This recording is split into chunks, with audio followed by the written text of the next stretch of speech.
Hey everyone, my name is Charlie, and today I want to talk about why I was never going to enjoy The Binding by Bridget Collins. Before I get into this video though, I would just like to say that there is an ever-increasing possibility that there will be spoilers within this video, and so if you haven't read The Binding and would like to avoid spoilers, then I would suggest probably not watching or come back once you have read the thing. The Binding follows the character of Emmett Farmer, who is working the fields one day, and he has been going through something of a mysterious illness that means that he's weaker than he once was, and you get this sense that you're not being told something that has happened to him, this illness that sometimes you question, was it a mental illness? It's set in an obscure period of history. There were some strange idiosyncrasies that I could never properly figure out when the book was meant to be set, but he ends up getting called to become a bookbinder. In this world, books are completely different to what we know as books, in that they are the actual memories that people have had and wanted to get rid of. Think of the pensieve in Harry Potter, people removing their memories and then they are locked away and they can't remember them. It is whilst Emmett is working for this bookbinder as an apprentice that he ends up discovering a book with his name on it. At least that is what the blurb would have you believe. That is what intrigued me about this book originally.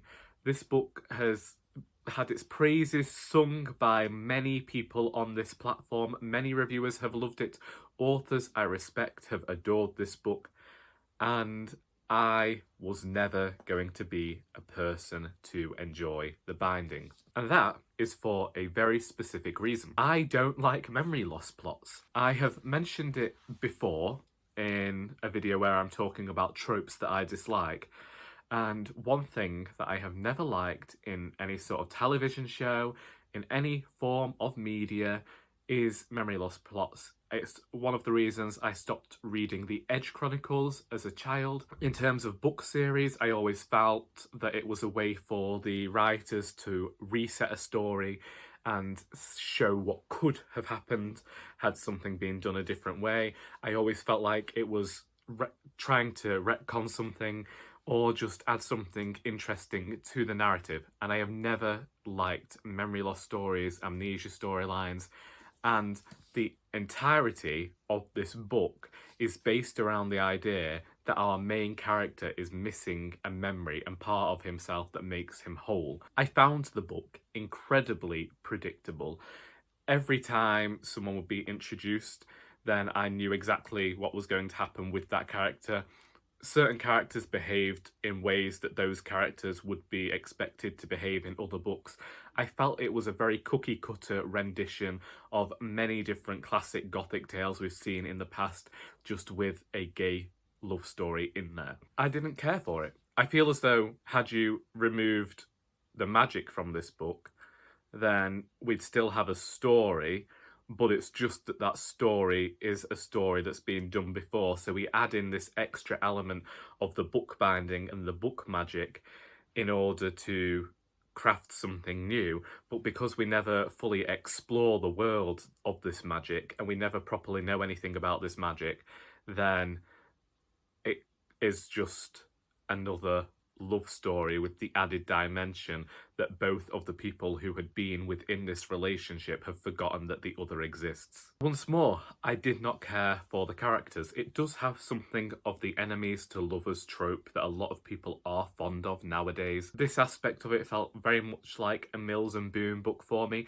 Everything that Bridget Collins wrote, I felt like she was holding back. I didn't feel like she fully wanted to explore the aspect of having a homosexual relationship in this historical period, but also I felt like the magic wasn't well done. I felt as though she had this brilliant idea, but she didn't execute it in the best possible sense.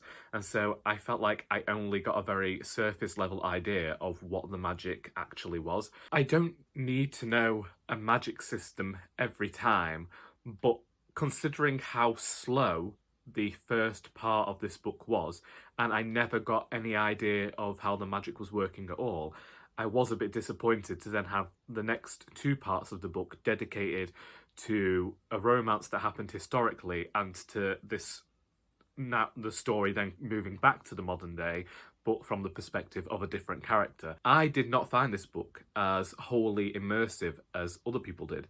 I did not find that the characters were three-dimensional at all. I thought that they were just carbon copies of other characters that we have seen in literature previously. And yes, the author may have been inspired by other works of literature to create her characters, but I do wish that there had been some twist there, something new and refreshing and dynamic in order to tell the story, other than trying to create some sort of magic but then being too scared to wholly show it. I think that this is one of those books that wants to be literary and doesn't want to find itself labelled with anything fantastical.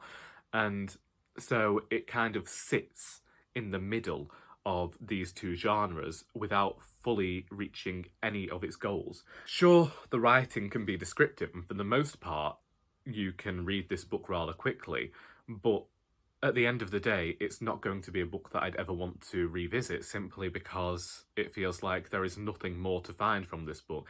It's just a Mills and Boon story that's given a tiny bit of magic in the hopes of creating something different, and it didn't create anything different. Sure, there's some nice language in here, but I can find nice language in fantasy fiction that explains itself, and I can find nice language in literary fiction that also explains itself.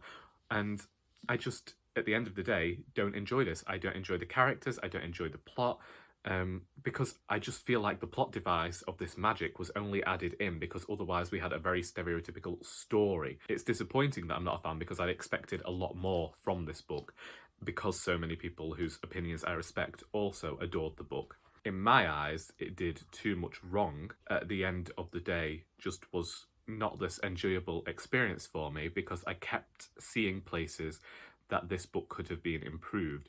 It's right at the end of the first part, so you're about 170 pages in before it even gets to the blurb, and then it rushes through the rest of the story. Meanwhile, that whole setup could have been used to teach us more about the world or teach us more about the relationship. I don't mind a slow-moving novel, and we could have had the story drip-fed to us, which was what I think the author was going for in the first part, but she threw that all out the window with the second two parts. I know that I was never going to enjoy this book because of the amnesia, memory loss plotline, because I just don't go in for that. And again, I do believe that this was used to try and create some sort of story that was otherwise lacking. I think that this story wanted to do a lot and failed to do it all. And that's The Binding by Bridget Collins, and that is the reason that the book was never going to be for me, and I didn't enjoy the book. I'm glad that so many people have found something within there that I did not, but this is the way things happen. If you are one of the people that liked the book and would like to open up the discussion in the comments as to what you liked as opposed to what I disliked, then please do feel free to do so. I do enjoy discussing books. That's the whole reason I'm here. I hope that you have enjoyed this video, and until next time, that is all.